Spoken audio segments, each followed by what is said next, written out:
I'm in Toronto today, visiting with one of the photographers that I never thought I'd get a chance to do this with.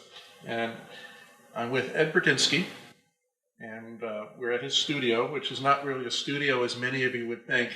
There's no lights, there's no backgrounds. This is a working environment, and if you know Ed's work, you would know that this is the ideal place to work on it.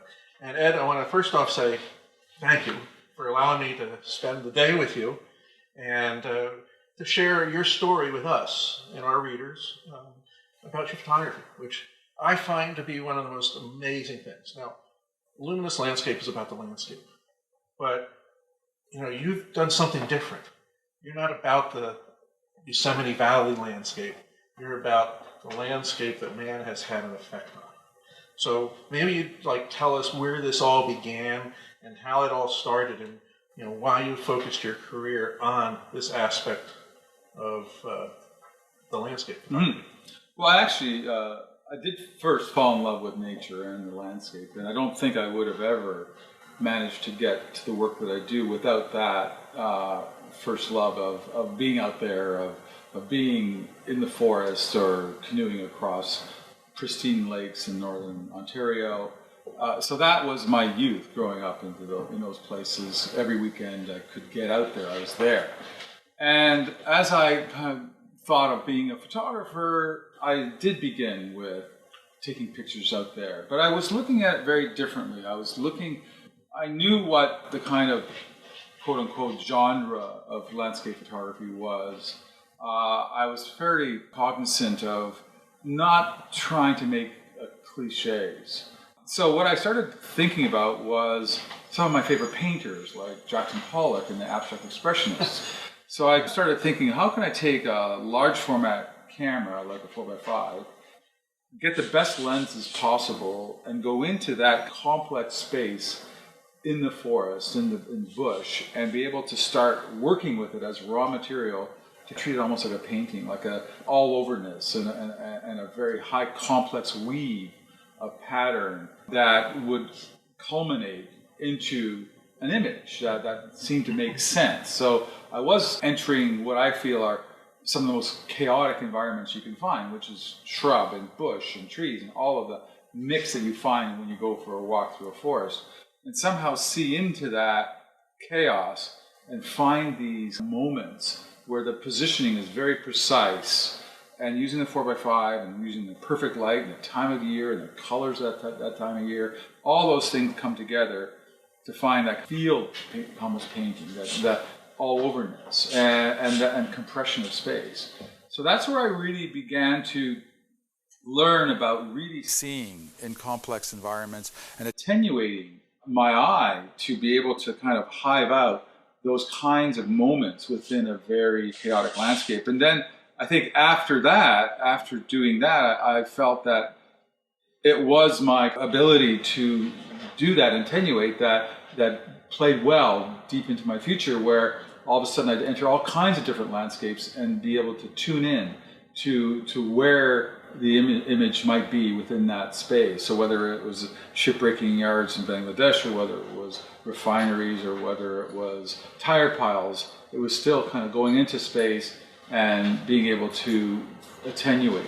But you had a turning moment. I mean, you had an epiphany somewhere along the line that all of a sudden there was something different that you could look at. Where did that start, and how did it just begin to roll off into a different direction? So you started and you were watching the complexity of what nature had to offer, but something else hit you. You saw something different, and it grew from there. Where was that? Well, actually, it was, if I recall, it was 1981, and I was driving around. It was spring. I liked the leaves off the tree. I liked the complexity of vines and brush and all that. And I was driving all through, I was Roanoke, Pennsylvania, mostly the eastern seaboard of the United States. But I was coming back, and I was pretty much just kind of looking for that kind of landscape. And then I ended up in Pennsylvania and kind of got in the wrong turn, and I had to cut across countryside that I wasn't expecting, and I ended up in this town called Frackville. Oh, Frackville. And I was in this town. All of a sudden, I'm looking around, and the whole landscape had been transformed. And I took out my 4x5, And instead of doing the pristine landscape in these kind of compressed, highly complex kind of compositions, I started looking at this mined landscape. And it was coal mining scene, and there was one point where I stood on this hill, and I did a 360, and the whole landscape had been transformed around me. And I took a whole lot of pictures, maybe about 15 pictures, spent the afternoon there unexpectedly, and then I came back and I did all the processing and made all my contacts, and I started printing the ones that I went to do, which were the more landscapey ones, so compressed landscapes.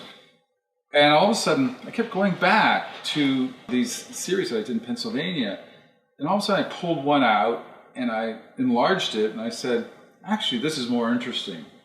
In a way, it's more interesting, and it's more of my time. It felt more authentic.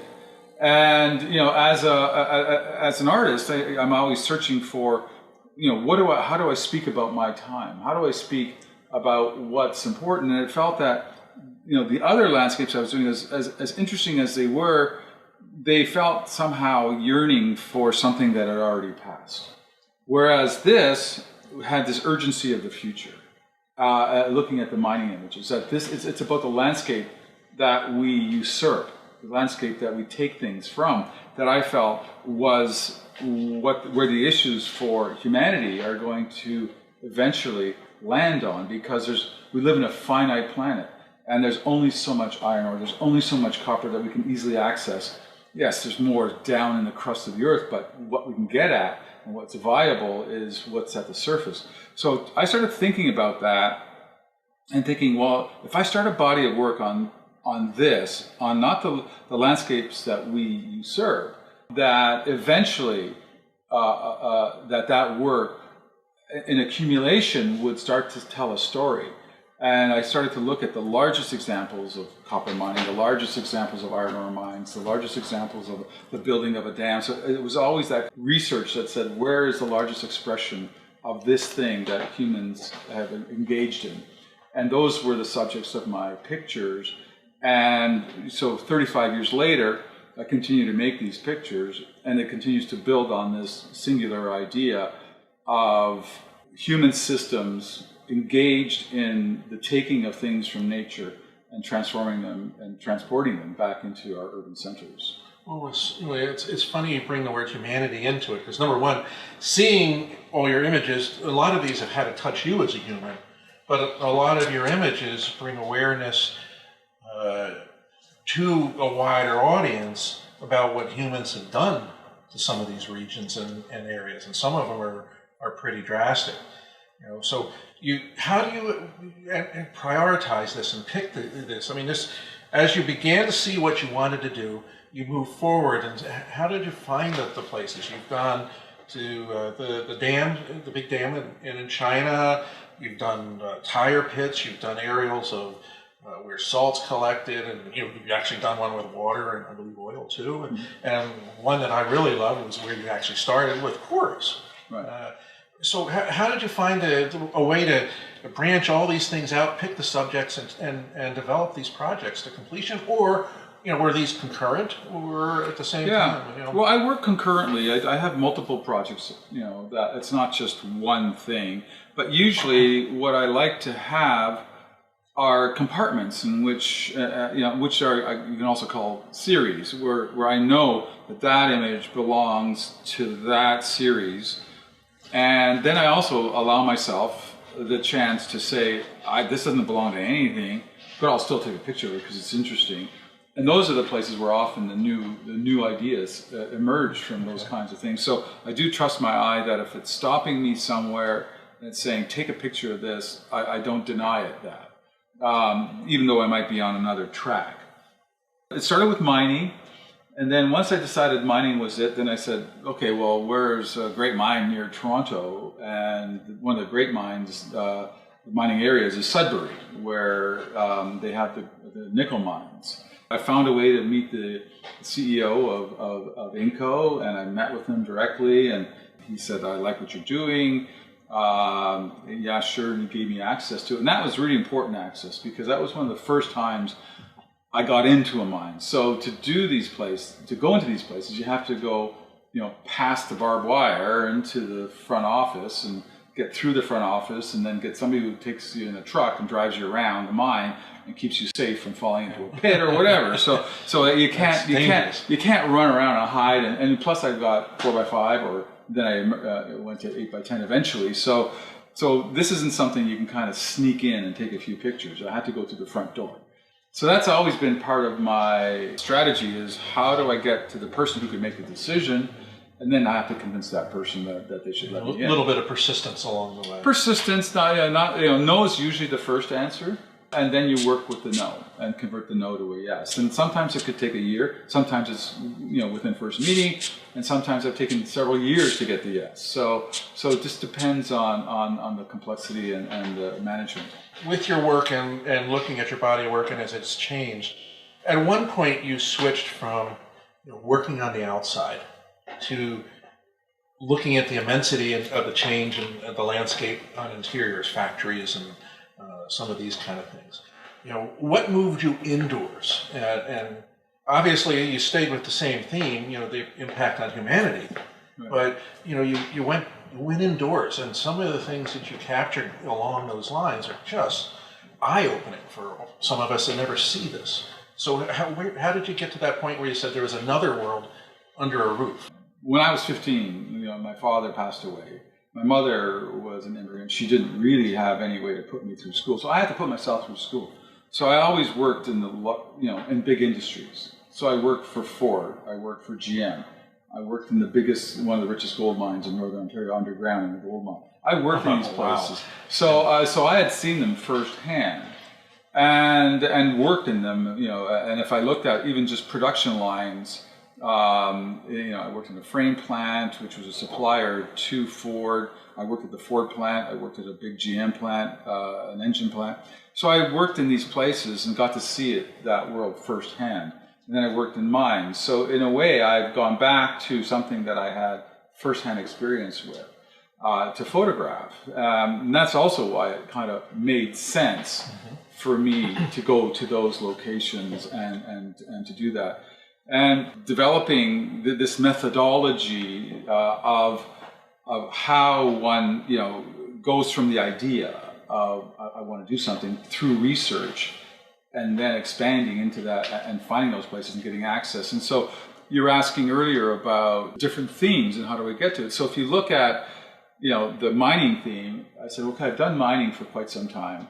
And then at around 1990, I was thinking, well, when you remove stone a block at a time from a landscape, I thought there had to be this kind of interesting architectonic residual space that's left behind. Because when you mine, it's more blasting, random, and you got the ledge. So I then went and said, okay, through the imagination, I said, I've never seen dimensional stone quarries, but I'm going to research where they are. So I started researching. I went to the library. This is pre-web and pre-anything. I went to the reference library. I found kind of quarry magazines and stone quarry, and found out. And then I went to a trade show where they were talking about stone and where are the big quarries for stone, asking them directly who are involved in the industry. Oh, there's some huge quarries in Vermont. Okay, I'm going to Vermont. And then I went to Vermont and they said, oh, you should go to Carrara, Italy. There's amazing, and that was the first time I went internationally to another country to do. But it was really out of the imagination of saying there must be these places that I then did the research and then found the places and then found access into those places. So that working methodology just keeps repeating itself even to today. So I'll get an idea and say, okay, I want to do whatever, a dam, the biggest dam in the world. Well, that happened to be in China. Or if I want to do, I'm currently interested in the whole movement towards lithium as a source of energy. As a power. Power. Yeah. So where's the biggest lithium mines in the world? So that's where I'm going in 4 days. So it's still the same kind of process of having an idea, but now it's global. I'll find the place in the world where that occurs, and then I'll put myself in that place with the conditions that I need, whether it's a helicopter or a fixed airplane, or if it's a drone, or if it's just me working from the ground. I'll actually know all those things before I even arrive on that location. Now, you did a project on oil, and I found that to be a little bit different.